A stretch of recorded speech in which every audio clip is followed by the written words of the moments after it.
Bueno, moita atención, porque tres rapaces traen de cabeza a veciñanza de Foz, Din os veciños que os insultan, que os ameazan e mesmo os chegan a agredir, Pero o último episodio foi un paso máis alá porque din que un veciño viuse atacado por un can dun destes rapaces. Causoulle tantas feridas e tan graves que leva unha semana no hospital. E ademais aseguran que foi o propio dono, o rapaz, dono deste can, que o encirrou directamente contra este home. Bueno, este que contas é o último episodio, pero que xa hai 2 meses este mesmo can atacou a outro can dun veciño da zona, deixando tan ferido que ata tiveron no veterinario que eutanasialo. A veciñanza ten moito medo, di que estes rapaces que se agochan nos portais, que trapichean con drogas pola zona e os hostaleiros directamente non queren falar por medo a represalias, porque ao parecer estes rapaces tamén se van sen pagar dos seus locais e mesmo agreden os propios hostaleiros en algunha ocasión.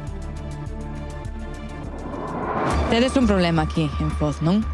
Sí, parece ser que viñeron, viven aquí, que non respetan os veciños e que tenen un can que deben de ter adiestrado para que taca a xente.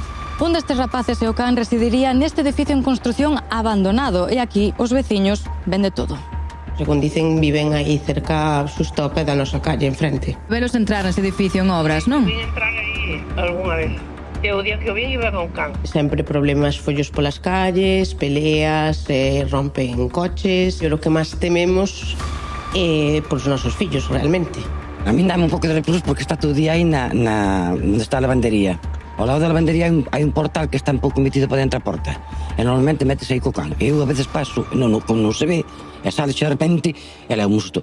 A veciñanza vive con medo no corpo porque é que ademais de presenciar tanto ameazas como pelexas, unha destas persoas ten un can que xa atacou a 4 veciños. De feito, o último foi o dono desta lavandería que recibiu unha trabada tanto nos xenitais como na perna cando intentaba botar fora ao animal e o seu dono. Vimos que o día da movida marchaba correndo pola acera o tipo co can e meteuse aí no baixo. Despois chegaron 4 coches da Guardia Civil. Estiveron aí camiño de 2 horas esperando que salía de baixo para que tuveran orden para entrar para sacarlo do baixo. O día do ataque o da lavandería. Sí. Aí cousa de 2 meses, ese mesmo can atacou aquí enfrente un border collie. De hecho, levaron ao veterinario e según dixeron as noticias que houve que eutanasialo porque tiñan as heridas moi graves.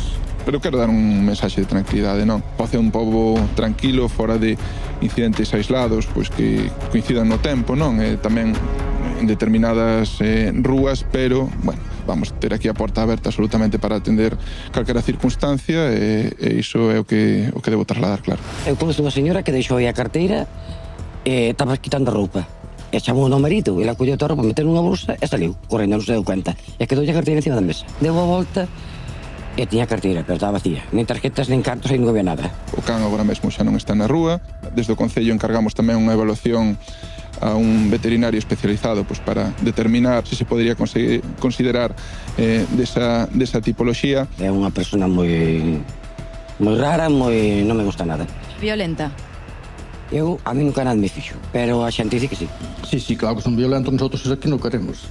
Esa xente sobra dos pueblos. Eu el vixo todos os días, agora hai 5 días que non o vexo. Na lavandería? Pode ben ser.